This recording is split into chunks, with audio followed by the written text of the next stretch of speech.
নিব হুজুর এই বিপদ আপদ আসলে আমরা করবটা কি? আমি প্রথমেই বলছিলাম আজকের আলোচনাটাই হবে এটা যে বিপদ আপদ আসলে আমরা করবটা কি।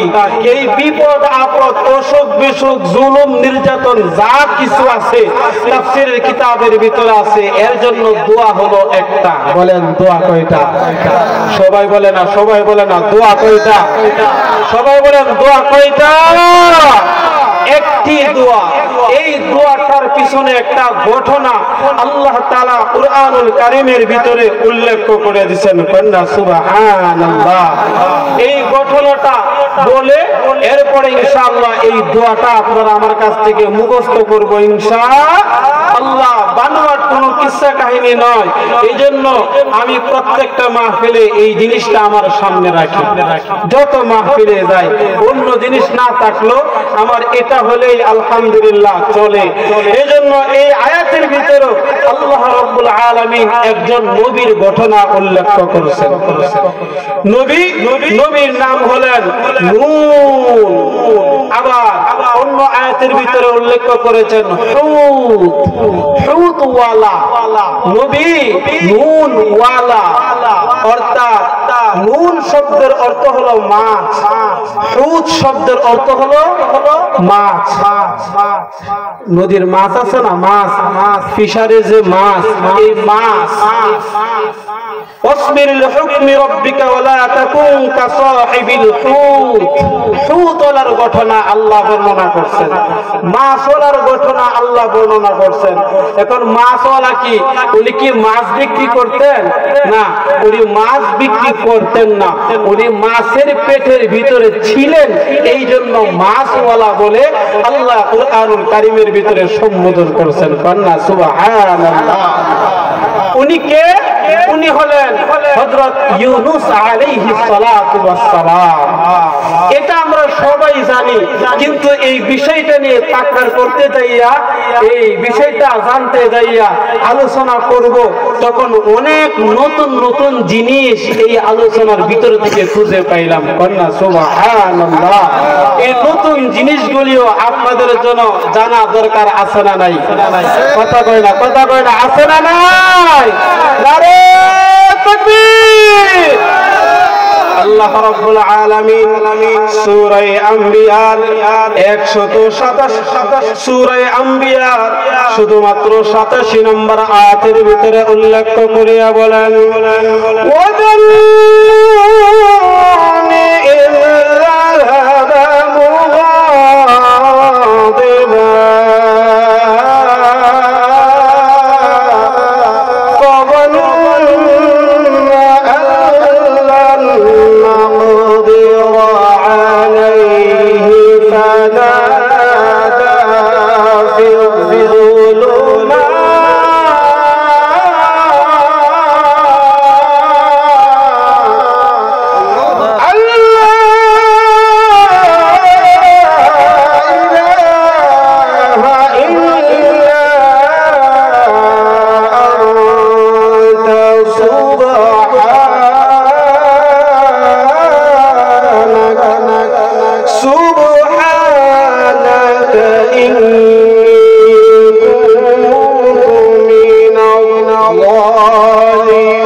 এখানে ঘটনা উল্লেখ করিয়া বলেন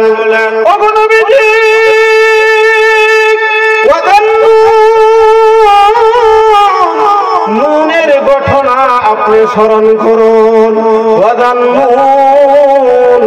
নুনের ঘটনা আপনি স্মরণ করুন। শুধুমাত্র নবীজিকেই নয়, যত ইমানদার মুমিন আছে কিয়ামত পর্যন্ত আসবে ওনাদেরকেও বলেন নুনওয়ালার ঘটনা আপনি শুনুন, নুনওয়ালার ঘটনা বর্ণনা করুন। কি সেই নুনওয়ালার ঘটনা? এই নুনওয়ালা হলেন হযরত ইউনূস আলাইহিস সালাতু ওয়াস সালাম। হযরত ইউনূস আলাইহিস সালাতু ওয়াস সালাম তিনি গোত্রের মধ্যে তিনি প্রেরিত হয়েছিলেন নবী হিসাবে, রাসূল হিসাবে উনাকে প্রেরণ করা হয়। অর্থাৎ তখনকার যুগে একই সময়ে দুইজন তিনজন পয়গম্বর দুনিয়ার বুকে ছিলেন। তখনকার সময় গোত্র গোত্র নবী পাঠাইতেন, এরকম ভাবে এলাকা ভিত্তিক নবী পাঠাইতেন। হযরত নূহ আলাইহিস সালাতু ওয়াস সালাম, হযরত ইউনূস আলাইহিস সালাতু ওয়াস সালাম উনাকে উনার গোত্রের লোকদের কাছে পাঠাইলেন। উনি যখন উনার গোত্রের কাছে প্রায় 40 বছর পর্যন্ত তাফসীরের কিতাবের ভিতরে আসছে 40 বছর তিনি দাওয়াত দিলেন। এই 40 বছর দাওয়াত দেওয়ার পরেও কোন মানুষ ইসলাম ধর্ম গ্রহণ করে নাই। একই কালিমার দাওয়াত দিলেন, লা ইলাহা ইল্লাল্লাহ ইউনুস নবিয়ুল্লাহ। এই কালিমার দাওয়াত হযরত ইউনূস আলাইহিস সালাতু ওয়াস সালাম উনার গোত্রের মধ্যে দিতে লাগলেন। এই কুরআনুল কারীমের অন্য আয়াতের ভিতরে বলেন, উনার সেই গোত্রের মধ্যে প্রায় 1 লক্ষের উপরে তার জনগণ ছিল, মানুষ ছিল। মতান্তরে 4 লক্ষ পর্যন্ত মানুষ ছিল। এই 4 লক্ষ মানুষের ভিতরে তিনি দীর্ঘদিন যাবত দাওয়াত দিলেন, লা ইলাহা ইল্লাল্লাহু ইউনুস নবিয়ুল্লাহ। কোন মানুষ কালিমা পড়ে নাই, কোন মানুষ ঈমান আনে নাই, একমাত্র ইউনূস আলাইহিস সালাতু ওয়াস সালামের বিবি এবং তার 2 জন সন্তান ছিল। একটি সন্তান একটু বড় ছিল, আরেকটি সন্তান ছিল ছোট। এই 2 জন আর হলো বিবি, এই হলো 3 জন। আর ইউনূস আলাইহিস সালাতু ওয়াস সালাম সহকারে ফ্যামিলির লোক হলো মোট 4 জন। দাওয়াত দিতে লাগলেন, দাওয়াত দিতে লাগলেন। কালিমার দাওয়াত দিতে যাইয়া তারা আল্লাহর সাথে শিরিক করে, নবী ইউনূসের সাথে তারা টিটকারি মশকারি করে, হাসি তামাশা করে, বিভিন্ন ধরনের কটূক্তিমূলক কথা বলে। দেখবেন সমাজে ভালো কথা যখন কোনো মানুষ বলে, তখন এই মানুষটাকেও সমাজের কিছু লোক কটূক্তিমূলক কথা বলে, কে বলে না, হাসি ঠাট্টা করে, মজা করে। হযরত ইউনূস আলাইহিস সালাতু ওয়াস সালামের সাথে এরকম মজা করতে শুরু করে দিলেন। এক পর্যায়ে ইউনূস আলাইহিস সালাতু ওয়াস সালাম বলতে লাগলেন, তোমরা যদি কালিমা পড়ে মুসলমান না হও, তাহলে আল্লাহ তাআলার পক্ষ থেকে তোমাদের উপর আযাব নেমে আসবে।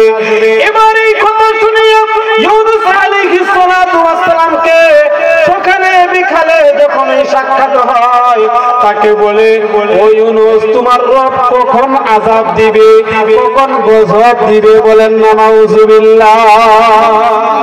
অর্থাৎ টিটকারি মশকারি করে ইউনূস আলাইহিস সালাতু ওয়াস সালাম অপেক্ষা করে সর্বশেষ আল্লাহ তাআলা ওহী নাযিল করে পাঠাইয়া দিল, ও পয়গম্বর ইউনূস,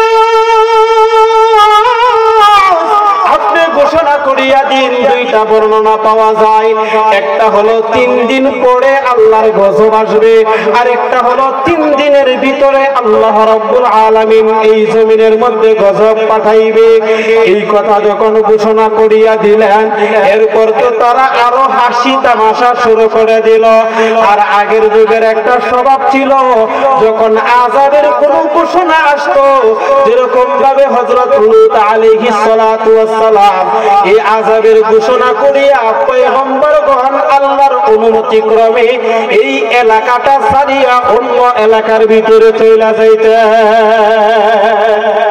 হযরত ইউনূস আলাইহিস সালাতু ওয়াস সালাম তিনি ওই ঘোষণা করিয়া যেহেতু 3 দিনের ভিতরে আযাব আসবে, উনিও উনার গোত্র ছাড়িয়া অন্য গোত্রের মধ্যে চলে গেছে। অর্থাৎ অন্য এলাকার ভিতরে চলে যায় নাই, এই এলাকার বাহিরে দেশান্তরিত হয় নাই, একই এলাকার ভিতরে অন্য গোত্রের মধ্যে অন্য জায়গায় চলে গেছে, সেখানে যাইয়া অপেক্ষা করতেছে। আর এই দিক দিয়া যখন এই নিনিয়া এলাকার যত লোক ছিল, তারা পরামর্শ করতে লাগলো, আগের যুগে যত নবী রাসূল ছিল তারা যদি আযাবের গজবের ঘোষণা করত তাহলে তারা আর ঘরের ভিতরে এলাকায় থাকতো না, তারা ঘোষণা করে আর চলে যাইতো। তাহলে যাইয়া দেখো ইউনূস আলাইহিস সালাতু ওয়াস সালাম বাড়িতে আছে না নাই? যদি বাড়িতে থাকে তাহলে বুঝবা আযাব আসবে না, আর যদি বাড়িতে না থাকে তাহলে বুঝবা আযাব আসবে, গজব আসবে। লোক পাঠানো গোলাম লোকেরা যাইয়া দেখে না ইউনূস আলাইহিস সালাতু ওয়াস সালাম বাড়ি থেকে চলে গেছে। প্রতিনিধি দলেরা আয়েশা এলাকার মাতাব্বরদেরকে যখন এই ঘটনা বর্ণনা করলেন, এবার বর্ণনা করার পরপরই দেখে আল্লাহ রাব্বুল আলামিনের আযাব আসা শুরু হয়ে গেছে। কন্যা সুবহানাল্লাহ, সুবহানাল্লাহ। এই জন্য যে ওদের অবস্থার কথা মানে বলতেছে যে গজব, তো ওদের জন্য আলহামদুলিল্লাহ শুকরিয়াতান হলো যে গজব যখন আসা শুরু, এখনো শুরু হয় নাই, লক্ষণ দেখা যাচ্ছে। লক্ষণটা কি?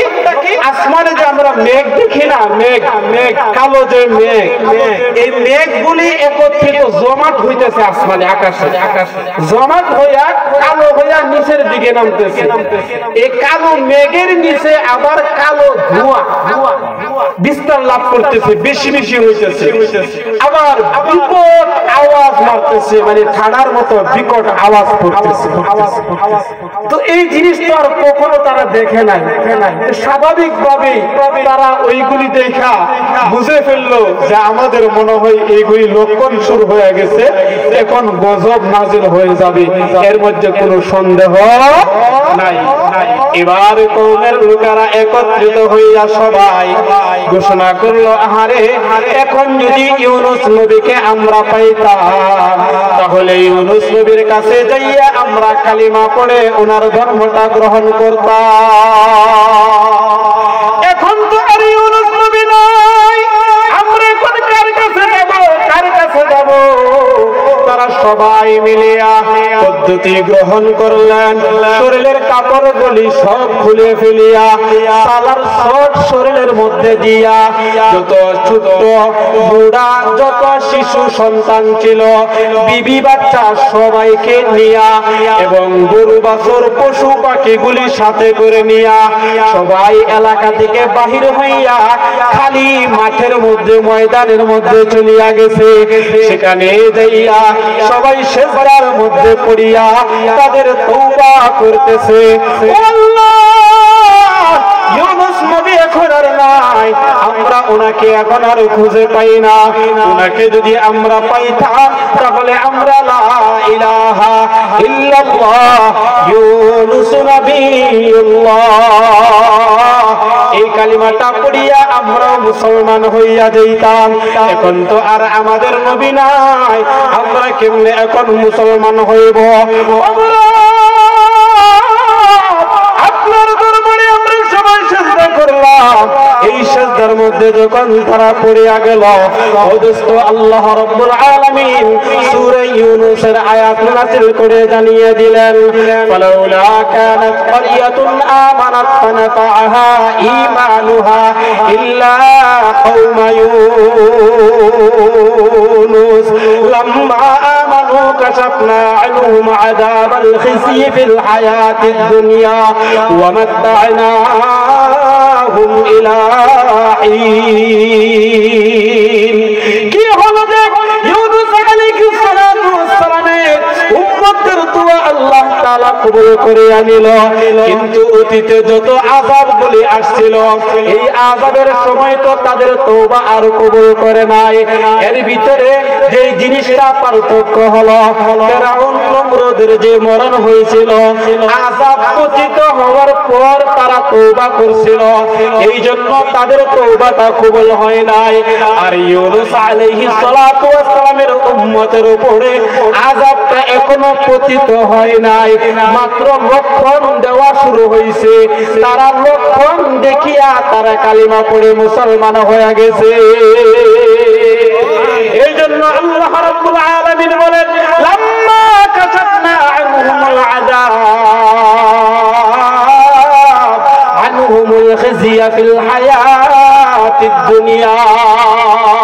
তারা যখন সিজদার মধ্যে পড়িয়া তওবা করতে লাগলো, তাফসীরের কিতাবের ভিতরে উল্লেখ করেন প্রায় 40 দিন রাত্রি পর্যন্ত তারা সিজদার মধ্যে ছিল। কন্যা সুবহানাল্লাহ।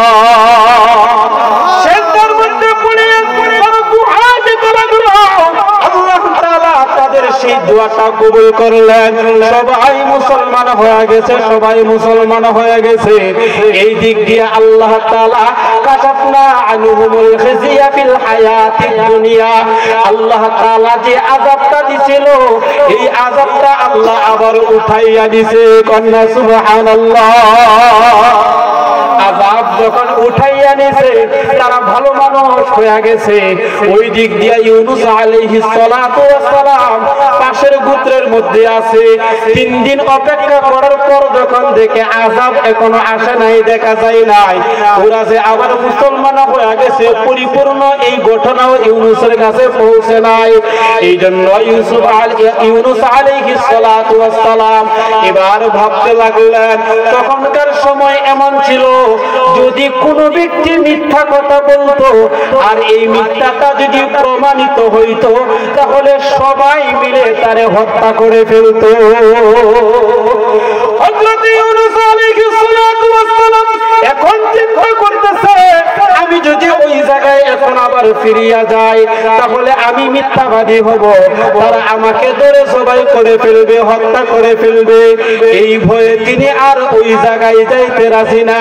তিনি সেখান থেকে আবার রওনা দিয়ে দিলেন। রওনাটা দেওয়ার আগে আগে সূরা সফফাতের এখানে আরেকটা ঘটনা আছে। তিনি সেখান থেকে যখন রওনা দিলেন, ইযহাবা মুখাদিবা, হযরত ইউনূস আলাইহিস সালাতু ওয়াস সালাম গুসা করিয়া সেখান থেকে তিনি রওনা দিয়ে দিয়েছেন। এই আয়াতে তাফসীর ইউনূসের তাফসীরটা সূরা নূর 29 নম্বর পারায় আলোচনা করা হয়েছে। সূরা সফফাত 23 নম্বর পারার মধ্যে আলোচনা করা হয়েছে। সূরা ইউনূস এর ভিতরে আলোচনা করেছেন, সূরা আম্বিয়া এর ভিতরে আলোচনা করেছেন। তাহলে ইউনূস পয়গম্বর ওই গোত্রের ভিতরে আছে, সেখানে উনি চিন্তা ভাবনা করতেছে। এর থেকে এখান থেকে আবার শুরু হয়ে গেল, ওয়া ইন্না ইউনূস লামিনাল মুরসালিন ইযা আবাকা ইলাল ফুলকিল মাশহুন ফাসাহামা ফাকানা মিনাল মুদহাদিন। হযরত ইউনূস আলাইহিস সালাতু ওয়াস সালাম ওই পুত্র থেকে তিনি রওনা দিয়ে দিলেন টাইগ্রিস নদীর দিকে। তিনি মিশরের দিকে ওই দিক দিয়ে তিনি রওনা দিয়ে দিলেন। ওই দিকে যাইতে হলে টাইগ্রিস নদী পার হইতে হলে এর আগে আরেকটা ছোট্ট নদী পড়ে, ছোট্ট একটা নদী, যেই নদীটার মধ্যে নৌকা নাই, কোনো সাঁকো নাই, এটার মধ্যে একটু পানি আছে, এটা মানুষ এমনিতেই পার হয়। তাহলে ওই এলাকা থেকে তিনি প্রথম ছোট্ট একটা নদী পার হইবেন। এরপরে একটা বড় মরুভূমি আছে, এই মরুভূমি পাড়ি দিবেন। এরপর হলো টাইগ্রিস নদী, এই নদীর পরে হলো সাগর। তাহলে সফরটা কিন্তু অনেক লম্বা সফর। হযরত ইউনূস আলাইহিস সালাতু ওয়াস সালাম ছোট্ট নদীর পাড়ে গেলেন, শিশু সন্তান তারে খুলে নিলেন আর বিবি তারে হাতের মধ্যে ধরিয়া বড় সন্তান তারে নদীর পাড়ের মধ্যে বসাইয়া এই ছোট্ট নদীটা পার হইবে, নদীর মধ্যে নামলো। এই নদীর মধ্যস্থলে পানির স্রোত অনেক বেশি, তাই এমন স্রোত আসলো পানিটাও একটু বেশি, পায়ের পাতাটা লাগে তো লাগে না। এমন সময় তো পানির স্রোতের মধ্যে শক্তিও কাটানো যায় না। এক হাতে বিবিকে আরেক হাতে কুলের মধ্যে সন্তান। এই পানির স্রোতের মধ্যে বিবি বিবিকে ধরতে যাইয়া বিবিকে যখন বাসাইয়া নিয়ে যায়, বিবিকে ধরতে যাইয়া কুলের সন্তানটা ছুটিয়া যায়, কুলের সন্তানটা ধরতে যাইয়া বিবিও ছুইটা যায়। অর্থাৎ এই ছোট্ট নদীর স্রোতের মধ্যে দুজনকে পানির ভিতরে দিয়া নিয়ে গেল। বাকি রইল হযরত ইউনূস আলাইহিস সালাতু ওয়াস সালাম। পরীক্ষা এখান থেকে শুরু হয়ে গেল। এরপর আবার পারের দিকে রওনা হলো বড় ছেলেটাকে আনার জন্য। ভাইয়া দেখে এখানে বড় ছেলেটা নাই, বাঘে কামড় দিয়া জঙ্গলে নিয়ে গেছে। বিপদ কারে কয়, বিপদ কারে কয়, এর চেয়ে আরো বড় বিপদ আমাদের ভিতরে আর আসে না। কিন্তু এখান থেকে শিক্ষণীয় বিষয় হলো সর্বশেষ ইউনূস আলাইহিস সালাতু ওয়াস সালাম হতবাক, এখন আর কি করবে? আল্লাহর উপর ভরসা করিয়া মরুভূমি পাড়ি দিয়া তিনি চলতেছেন মরুভূমি পাড়ি দিয়া এখানে যাইয়া একটা জাহাজ পাইছে। এই আলোচনাটা আল্লাহ রাব্বুল আলামিন সূরা সাফাতের ভিতরে উল্লেখ করেন, ইয আবাকা ইলাল ফুলকিল মাশহুর।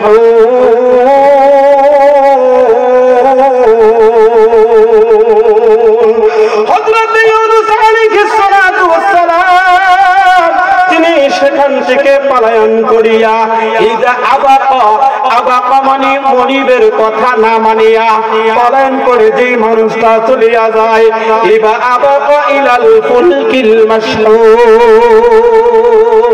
তিনি নৌকার মধ্যে একটা নৌকা আসলো, মাশহুন হলো যাত্রীবাহী জাহাজ। এটা জাহাজ যাত্রীবাহী, মাশহুন অর্থ হলো এটা মালবাহী না, অন্য কোনো জাহাজ না। এই জাহাজ দিয়া মানুষ যাতায়াত করে। তো এমন একটা জাহাজ আইসা এই টাইগ্রিস নদীর পাড়ের মধ্যে আইসা লাগছে। কন্যা সুবহানাল্লাহ। হযরত ইউনূস আলাইহিস সালাতু ওয়াস সালাম এই নৌকার মধ্যে যখন উঠে গেলেন, উঠার পর এই নৌকাটা সেখান থেকে টাইগ্রিস নদী পার হইয়া যখন সাগরের মধ্যে যাইয়া যখন পৌঁছলেন, তখন উনার এলাকার বাহিরে চলে গেছে, উনার মহল্লার বাহিরে চলে গেছে। উনি যে অঞ্চলের নবী ছিলেন এই অঞ্চলের ভিতরে আর নাই। সাগরের মধ্যে যে মাত্র গিয়ে পড়ছে, অর্থাৎ তার নবুয়তের সীমানা এখন পর্যন্ত শেষ। যখন সাগরের মধ্যে পৌঁছল, এই সাগরের মধ্যে পৌঁছার কিছুক্ষণ পর এই সাগরের ভিতরে নৌকা আর চলে না। নৌকা এই জাহাজটা শুধুমাত্র চতুর্দিক দিয়ে শুধু গুরুন্ডি দেয়, শুধুমাত্র গুরুন্ডি দেয়। আর বড় বড় মাছ দুই পার্শ্ব দিয়ে আসিয়া এই জাহাজের মধ্যে ধাক্কা দেয়। অর্থাৎ জাহাজটা ডুবে যাবে। ঝড় তুফান এরকম শুরু হয়ে গেল। একজন বলতে লাগলো, কেন রে এমন হচ্ছে? জাহাজের ড্রাইভার ডাক দিয়া বলে, আমার জাহাজের কোনো ইঞ্জিনের সমস্যা নাই, আমার জাহাজের অন্য কোনো সমস্যা নাই। এক তাফসীরের ভিতরে আসছে মানুষ বেশি হইয়া গেছে, অন্য এক রিওয়ায়াতের ভিতরে আসছে একজন বুজুর্গ বলতে লাগলেন, এই জাহাজের ভিতরে একজন এমন গোলাম আছে যে মনিবের অনুমতি ছাড়া, মালিকের অনুমতি ছাড়া গোলামটা পালায়ন করিয়ে আসছে। এরকম গোলাম মনে হয় আমাদের জাহাজের ভিতরে আছে, এই জন্য জাহাজ এরকম করতেছে। এখন কি করবে? বলে এটা জাসাবাসের জন্য লটারি করো। আল্লাহ রাব্বুল আলামিন এটা উল্লেখ করেন,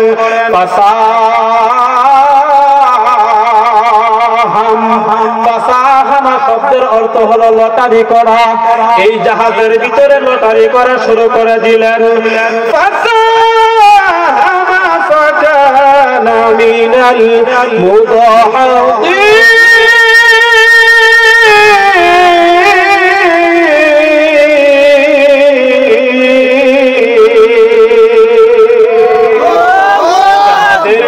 লটারি শুরু হয়ে গেল।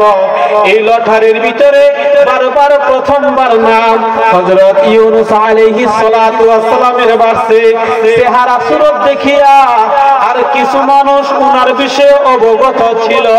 এইজন্য সম্মানিত লোক উনারে কেমনে এই জাহাজ থেকে ফেলে দেয়, বলে না না না, আবার লটারি দাও। আবার লটারি দিল, ইউনূস আলাইহিস সালাতু ওয়াস সালামের নাম বাসে আবার লটারি দিল, আবারও ইউনূস আলাইহিস সালাতু ওয়াস সালামের নাম উঠে যায়। এরপর ইউনূস আলাইহিস সালাতু ওয়াস সালাম নিজেই স্বীকার করিয়া নিলেন। দুইটা বর্ণনা পাওয়া যায়, একটা হলো ইউনূস আলাইহিস সালাতু ওয়াস সালামকে তারা ধইরা ফালাইছিল, আরেকটা হলো ইউনূস আলাইহিস সালাতু ওয়াস সালাম ইচ্ছাকৃতভাবে তিনি লাভ দিয়েছিলেন। এর জন্য বলা হয় ইচ্ছাকৃতভাবে যদি তিনি লাভ দেন তাহলে এটা আত্মহত্যার শামিল হয়ে যাবে। এই জন্য তিনি ইচ্ছাকৃতভাবে লাভ দেন নাই। তিনি সেই জাহাজের লোকদেরকে বলেন, তোমরা আমাকে ধরে ফেলিয়া দাও। ফাসাহামা ফাকানা মিনাল মুদহাদিন, আমি হইলাম অপরাধী, তোমরা আমাকে নিক্ষেপ করে দাও সাগরের ভিতরে। তখন তারা সবাই মিলিয়া হযরত ইউনূস আলাইহিস সালাতু ওয়াস সালামকে সাগরের মধ্যে নিক্ষেপ করে দিলেন। সাগর তো সাগর, আল্লাহ রাব্বুল আলামিনের কুদরত। সাগরের মধ্যে নিক্ষেপ করতে দেরি হয়, আরশের মালিক আল্লাহ সাগরের এক বিশাল মাছকে, এই মাছকে অনুমতি দিয়া দেয়, ওরে মাছ দেরি করিস না, দেরি করিস না, ওই যে যা আমার পয়গম্বর ইউনূস পানির মধ্যে পড়ার আগে আগে তুমি তাকে তোমার মুখের একটা লুকমা বানাইয়া পেটের ভিতরে ঢুকাইয়া দাও। কন্যা সুবহানাল্লাহ। ফালতাকাহু ফালতাকামাহুল হুত ওয়া হুয়া মুলিম।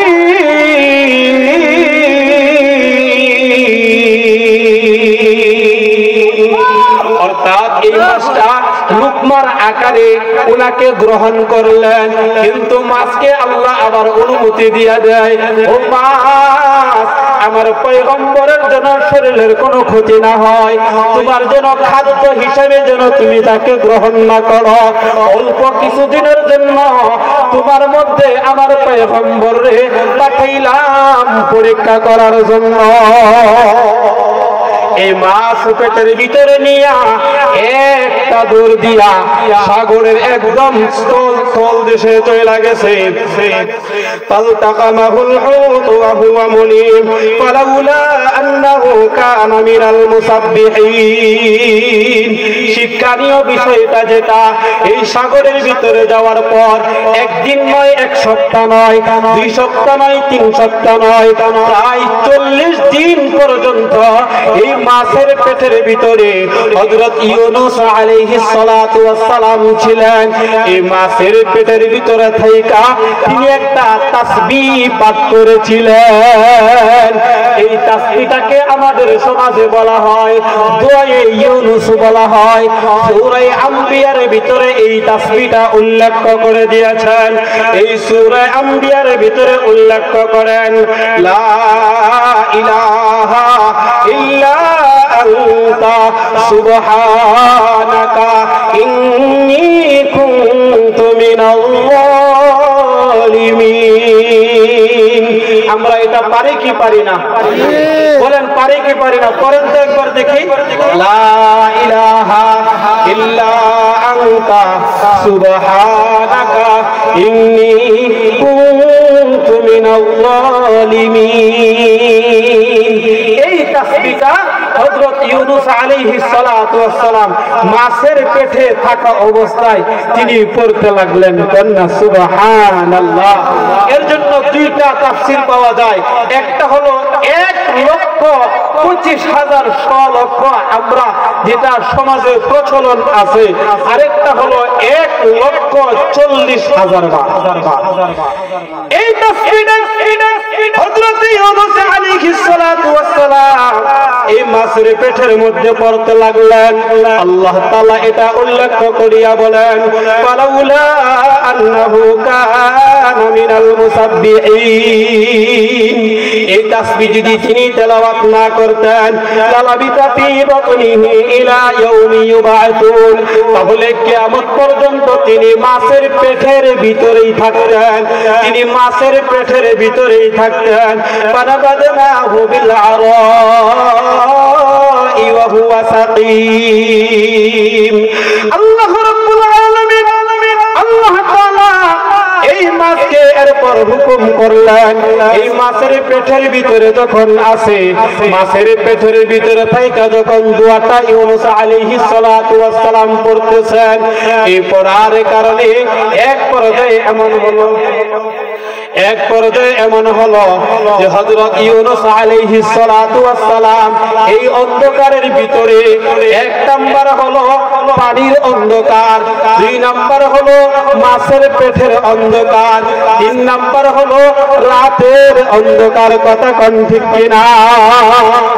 এমন কঠিন বিপদের মধ্যে পড়িয়া হযরত ইউনূস আলাইহিস সালাতু ওয়াস সালাম এই দোয়া যখন করতে লাগলেন, এরপর এই মাছটা আল্লাহ তাআলার হুকুম হয়ে গেল, ও মাছ ফানাবাদনাহু বিল আরাই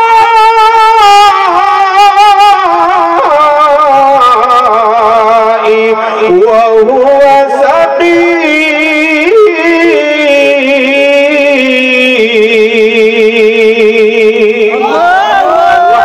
হুকুম করলেন, ও মাছ বিল আরার দিকে যাও, অর্থাৎ দ্বীপের দিকে যাও। দ্বীপের দিকে পানির তল থেকে একটা দৌড় দিছে, একদম দ্বীপের মধ্যে যাইয়া সেখানে কাছে যাইয়া মাছটা ভূমি করে দিছে। সুবহানাল্লাহ। এই মাছের পেট থেকে ছিটকে যাইয়া এই দ্বীপের মধ্যে পড়ছে। শরীরটা তো অসুস্থ, আল্লাহ বলেছেন শরীরটা অসুস্থ। 40 দিন যদি একটা মাছের পেটে থাকে, কি মনে করেন একদিন পানির মধ্যে থাকলে হাত পা সাদা হয়ে যায়? কথা কোন ঠিক কিনা? এরপর এখানে তো খাবার নাই, কোনো কিছু নাই, রৌদ্রের তাপ আসছে, শরীরটা গরম হয়েছে, কি খাইবে খাবার? আল্লাহ রাব্বুল আলামিনের হুকুমে এই মরুভূমির ভিতরে ওই দ্বীপের মধ্যে আল্লাহ তাআলার হুকুমে একটা গাছ হয়ে গেল। ওয়াম্মাতনা আলাইহি শাজারাতাম মিন ইয়াকুতিন।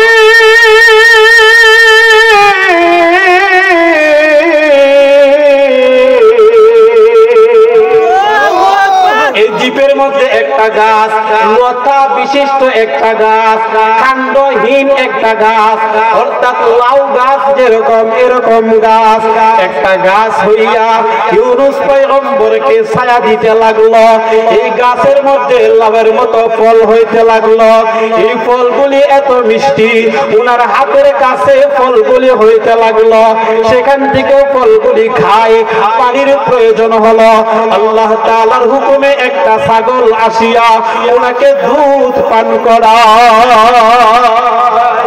এরকম ভাবে এই দ্বীপের মধ্যে সুস্থ হওয়ার পর আল্লাহ তাআলা আবার হুকুম করলেন, ও ইউনূস এখন একটা জাহাজ আসবে, এই জাহাজের মধ্যে উঠিয়া তুমি অন্য আর একটা দ্বীপের মধ্যে যাইয়া লাগবে। সেখানে যাইয়া তুমি দাওয়াত দিতে লাগলা। সেখানে যাইয়া ইউনূস আলাইহিস সালাতু ওয়াস সালাম দাওয়াত দিতে শুরু করলেন। একদিন, দুই দিন, তিন দিন দাওয়াত দেওয়ার পর সেখানে বলতেছে, আপনার সামনে একজন মহিলা আমরা এনে উপস্থিত করব, দেখেন আপনি চিনেন কিনা। এই মহিলাকে এনে যখন দাঁড় করাইল, ইউনূস আলাইহিস সালাতু ওয়াস সালাম দেখে এটা হলো ওনার স্ত্রী কন্যা। সুবহানাল্লাহ। জিজ্ঞাসা করে এই মহিলাকে কেমনে পাইলা? বলে আমরা মাছ মারার জন্য গেছিলাম, যাইয়া দেখি এই নদীর পাড়ে এই মহিলাটাকে পাইলাম। আমরা আনিয়া ওনাকে সেবা শুশ্রূষা করিয়া সুস্থ করলাম। কিছুদিন পর আবার একটা সন্তানকে এনে হাজির করলো। বলে এই সন্তানকে কেমনে পাইলা?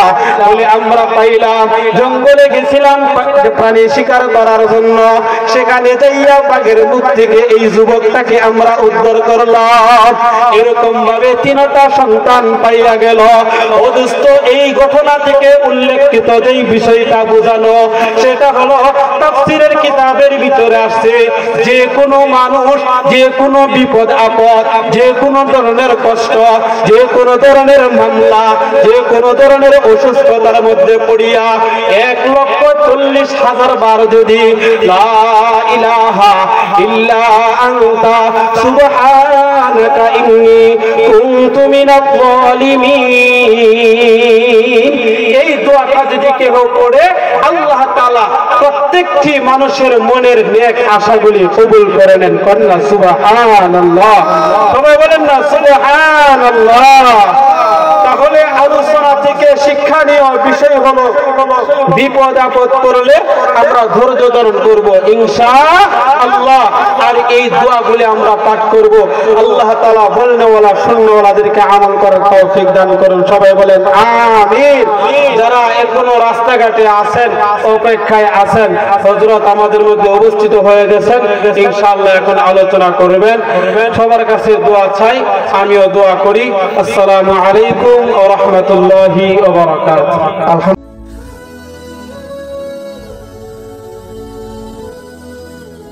আলাউদ্দিন আইএমসি মিডিয়া, কুরআন হাদিসের কথা বলে।